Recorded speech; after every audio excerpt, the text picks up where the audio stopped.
Monsieur le Président, Monsieur le Premier ministre, Mesdames et Messieurs les ministres, mes chers collègues, nous débattons cet après-midi de notre stratégie vaccinale contre la Covid-19.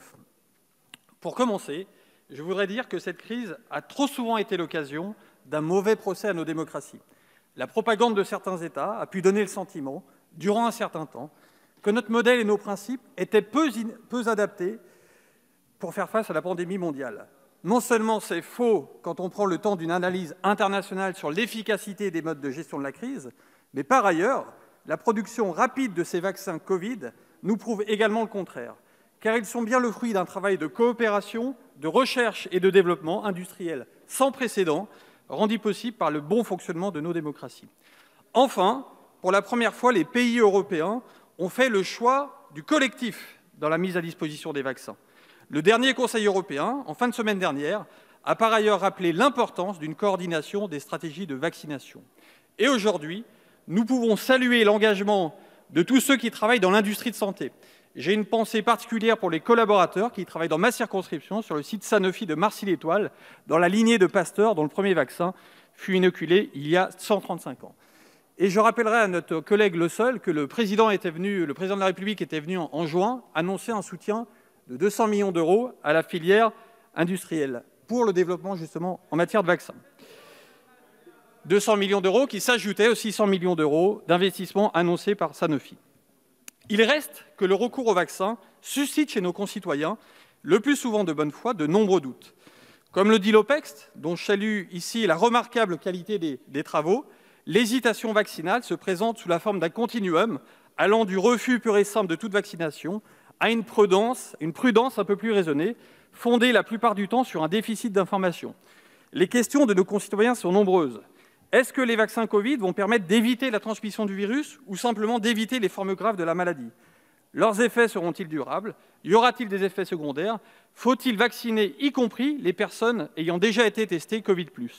Enfin, faudra-t-il rendre la vaccination obligatoire pour certaines catégories de personnes, par exemple les personnels des EHPAD?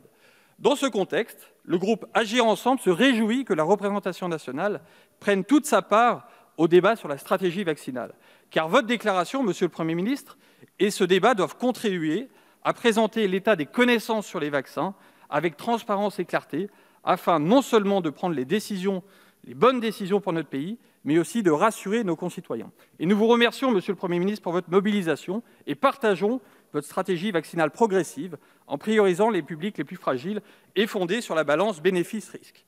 Nous partageons également pleinement la décision de laisser le libre choix de se faire vacciner ou non, car dans nos démocraties, pour réussir collectivement, il faut d'abord convaincre.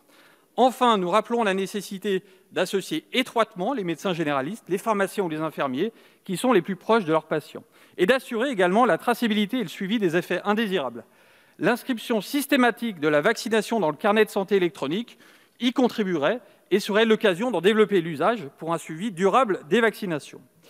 Si ces vaccins sont un espoir pour toute l'humanité, qui espère y voir le bout du tunnel Covid, nous invitons toutefois à la prudence et pour plusieurs raisons. Premièrement, il ne semble pas aujourd'hui garanti à ce stade que les vaccins empêchent son porteur de propager le virus. Le maintien des gestes barrières et du port du masque nous semble donc indispensable, y compris pour les personnes vaccinées. Nous n'avons pas non plus de certitude sur la durabilité de l'efficacité de ces vaccins. Les premières phases vont constituer des tests cliniques grandeur nature. Enfin, pour être efficace, un taux de couverture vaccinale supérieur à 60-70% est nécessaire. Chers collègues, pour y parvenir, il faudra probablement attendre au moins jusqu'au second semestre 2021. Les incertitudes qui entourent les vaccins contre la Covid-19 sont donc encore nombreuses, mais ces vaccins sont incontestablement un progrès majeur dans la lutte contre la pandémie. C'est pourquoi le groupe Agir ensemble soutient la stratégie vaccinale du gouvernement. Mais au-delà, nous appelons à poursuivre les actions pour rendre notre société plus résiliente sur le plan sanitaire. Non seulement pour accélérer la sortie de cette crise, mais aussi pour se préparer aux prochaines.